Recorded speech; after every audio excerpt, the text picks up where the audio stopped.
something that I've been thinking about for a while now, and I even tweeted about it this afternoon.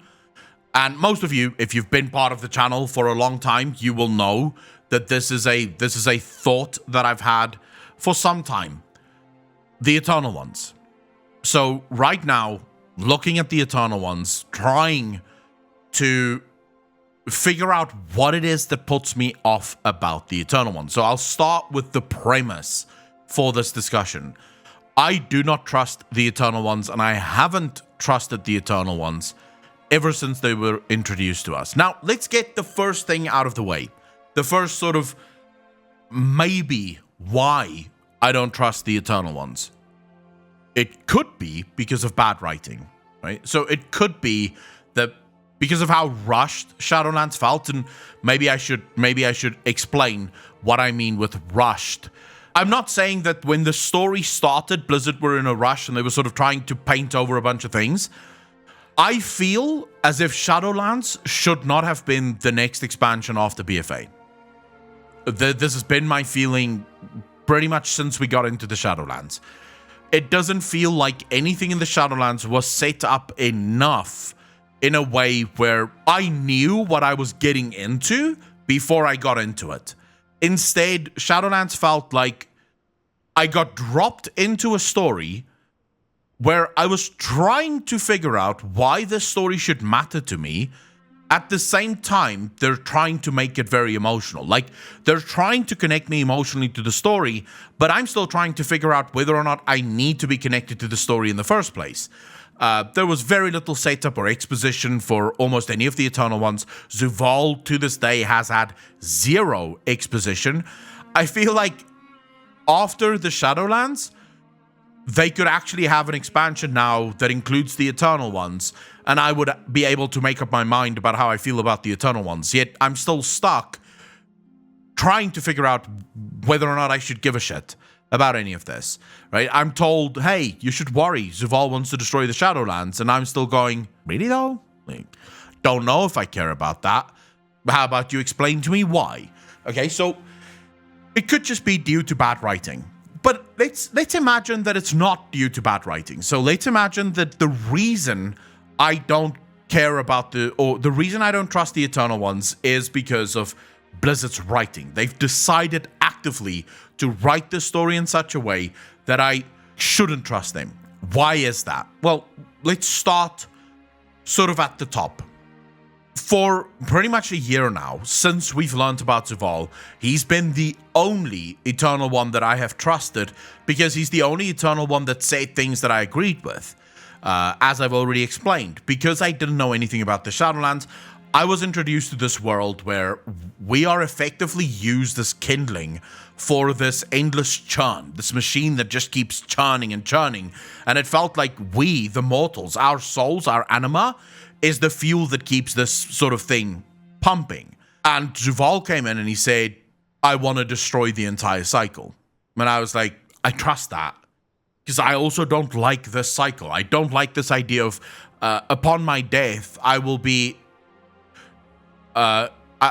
placed in eternal servitude to, whatever fucking place the Arbiter feels I should be going.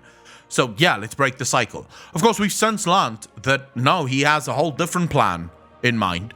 That he wants to destroy the universe or the cycle, but he wants to do it by simply basically enslaving us anyways. Just so that the cycle doesn't have to exist anymore. So yeah, I think it's pretty obvious why Zovaal can't be trusted anymore. But let's go to Kyrestia the Firstborn. Why do I not trust Kyrestia the Firstborn? Why? And I want to be clear when we get into this topic. I don't have any specific answers. That's what makes this topic so much fun to me to discuss, because I am genuinely discussing it with all of you.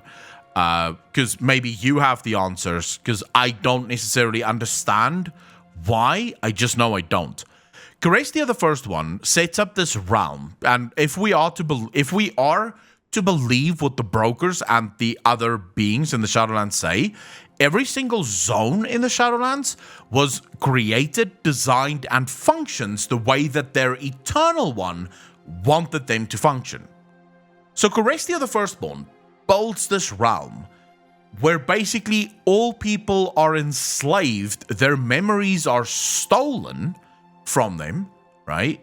Their memories are literally extracted so that they can forever bring souls into the Shadowlands. So they never risk this cycle being broken. The cycle is kept in check because they can't remember who the fuck they were in life. Now, there's a couple of things that really stand out to me in this that just solidifies my position on Kyrestia. The first one, Devos. Devos is led to see the error of their ways through Uther. Uther can't let go of his memories, and he can't let go of his memories because of the Mournblade, the wound that is left in his soul. Through these memories, Devos realized that something is wrong. This cycle isn't the way that it should be. Their belief that Zovaal is inside the maw and that the cycle is perfect and pure is a problem, because it's clearly not perfect and pure. But Devos goes further. When Devos fights Kyrestia, she explains to Kyrestia that her eyes were opened when she listened to the words of Zovaal, when she learnt about what was done to him so long ago by his brothers and sisters. This is where she realized that Bastion is broken and should not exist. What did he tell her? Did he tell her the stories that we were told?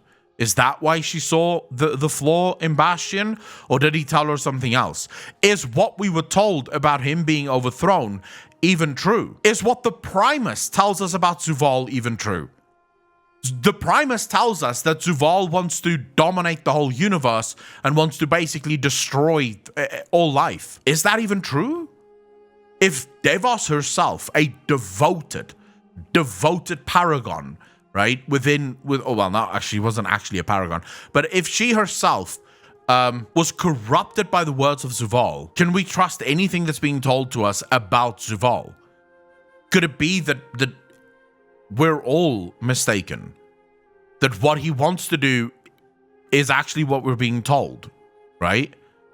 She was a paragon, but the fact that she fell sort of makes me think she may not have been like the other paragons, Tabasik, because if I look at all of the other paragons, they question nothing. Like, even throughout the whole Devos thing, they believe, right? So there must have been something special about Devos in order to get her to see the flaw in the first place, if that makes sense. Like, this is why I said I don't have answers to all of this. This is just questions that I'm raising because I don't have the answers, right? But okay, so let's move on from Kyrestia, the firstborn. Her realm is completely and utterly bullshit. It should not exist. Her realm is wrong. Let's move to the Primus. From day one, I have had many questions about the Primus, but my major question about the Primus is his ability to see all truths. We're told that this is why he is a master tactician. We're told that he can plan every battle because he went to someone who taught him how to see every single truth. We know of only one entity in our universe that can do that. That's the Void Lords.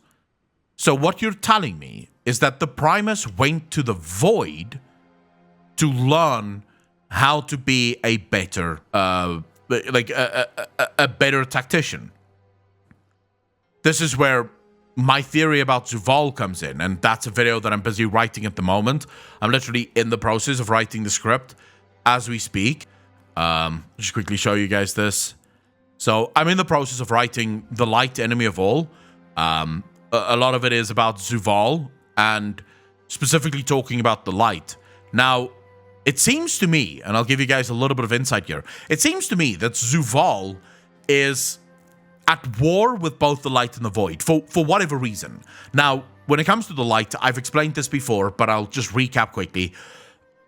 Bastion seems like the result of the light's interference with the Shadowlands. Either the light made a deal and Bastion was born as a result of this deal, but the Primus, the fact that the Primus can see all truths mean that the Primus may have made a deal with the Void, and this might be the very reason Zovaal is at war with both the Light and the Void. And in order to explain what I mean with Zovaal being at war with both the Light and the Void, let's look at what Zovaal has done pretty much from the beginning of our lore, at least. Zovaal seems to have a personal gripe with the Light. As soon as he sees Anduin using the Light in the Maw, he's fascinated with him. Lich Kings. He had 2 Lich Kings, both of which, well, he had 3 Lich Kings, but 2 of them is of the Light. He never chose the first one. So he didn't make the choice for Ner'zhul. Ner'zhul's choice was made on his behalf. The 2 he chose were both paladins. They were users of the Light. Why? He uses the Sunwell to bring back Kalthazard. Surely there were other sources of power that would have been powerful enough to bring back Kalthazard. Why use the Sunwell? And in doing so, almost completely destroying the Sunwell and the people connected to it. Why? What's the point? Odin, a being that is also quite connected to the Light, he collects the Eye. He wants the Eye of Odin. For what reason? What's the purpose behind this? And then, of course, we have the Void side of things. What did the Nathrezim tell Sargeras? They told him about the Void Lords, how dangerous the Void Lords are. Why? Why the Void?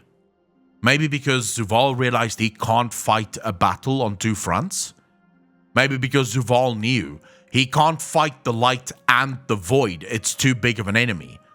But if he could get Sargeras to fight the Void, then he could focus on the Light. Now, there's more that goes into this theory, but that's not really in the scope of this video. Why would the Primus approach the Void to learn how to read and see all truths? Surely the Void and Death should not have anything in common, and they should not be working together, right? Wait, what about in Bastion, where they store all the memories of living souls? Is the Primus using those to develop his own knowledge? It's stolen from mortals to give him an advantage. Shay, we have no evidence that the Primus has access to those memories. Those memories seem to be only accessible by Bastion, and also by the Paragons of Bastion. So I would be well surprised if the Primus had access to that. What's more likely, and according to everyone that speaks about this, the Primus made a deal with someone, and there's someone taught him how to see all truths. So how exactly that happens, I don't know. But let's move on from the Primus. As I already explained, I don't like the Primus. I don't trust the Primus.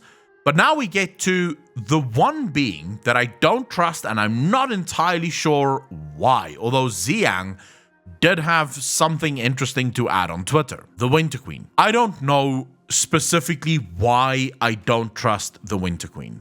I just know that I don't. The Winter Queen seems to hide something, at least from where I'm sitting. Our souls are ground up and used as fertilizer. Baliller actually commented this on my post, so I'll show you guys this. I said, it could be due to bad writing or maybe intentional, but I cannot trust the Eternal Ones. Something just seems off. For all, I have specific issues that seem sus, except the Winter Queen. With her, it's not something specific, it's just a feeling. What aren't they telling us? And Balila goes, don't worry, she's just using your mate's souls for fertilizer, no biggie. Which could probably be one of the things I don't like. But then Xiang, who is one of the scribes on the Discord, by the way, he says this. Oh, I have a very specific problem with her. Winter Queen says, there is nothing more to be done here. Return to Oribos, mortal. Your deeds this day will be remembered in the rings. Il'gynoth whispers, your coming was foretold in the rings. The long circle is nearly complete. Something is off. Now, I have a theory sort of existing in my mind about the rings of fate. Where is this? What is it? We could say that it's Oribos, but it would not immediately be... Actually, it would. If you think about the deal that was made between the Primus and the Void, a deal would have to go both ways, right? So maybe the Void said, hey, we'll be more than happy to teach you about, you know, the ways of seeing all truths and realizing that all truths are real, but We want access to fate. We want to be able to see fate. We know that there are fate scribes in Oribos. We also know that the fate scribes have particular influence over the Arbiter. The fate scribes can actually change your fate. If they believe that you're fated to go somewhere else, or they think that the Arbiter might make a mistake, they can actually influence the Arbiter to decide where you should go. So Oribos may in fact be the engines of fate. It might be the rings of fate. It's where the fate of all mortal beings are decided. It's where your future is written before it's even supposed to be written.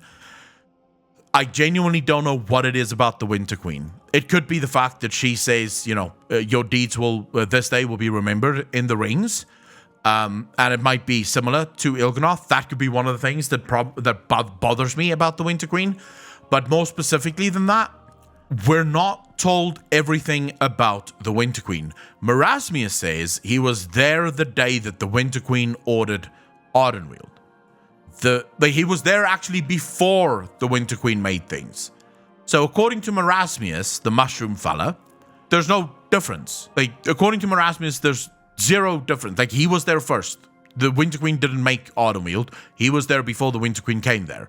According to the denizens of Ardenweald, the Winter Queen made all of this, and there's just too many contradictions. The only Eternal One I actually trust, is the Nathrius. You want to know why I trust the Nathrius? Because he is so obvious in his betrayal. He's so obvious in the fact that he couldn't give two fucks about us, that all he wants is basically to have death reign. It's the only reason I trust him. So the question is, what are they hiding? What are we not being told about the Shadowlands? Could it be that this is just bad writing from Blizzard, that Blizzard just didn't do enough to explain, right, the story? And that's why we're sort of left with this, we don't know, because we genuinely don't know.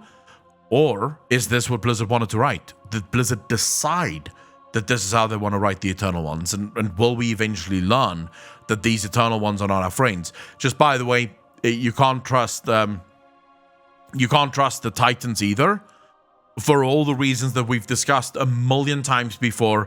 But if you just need one reason, the Titans tells us that they don't know what goes on in the Shadowlands, and yet we have ample evidence that the Titans have been to the Shadowlands.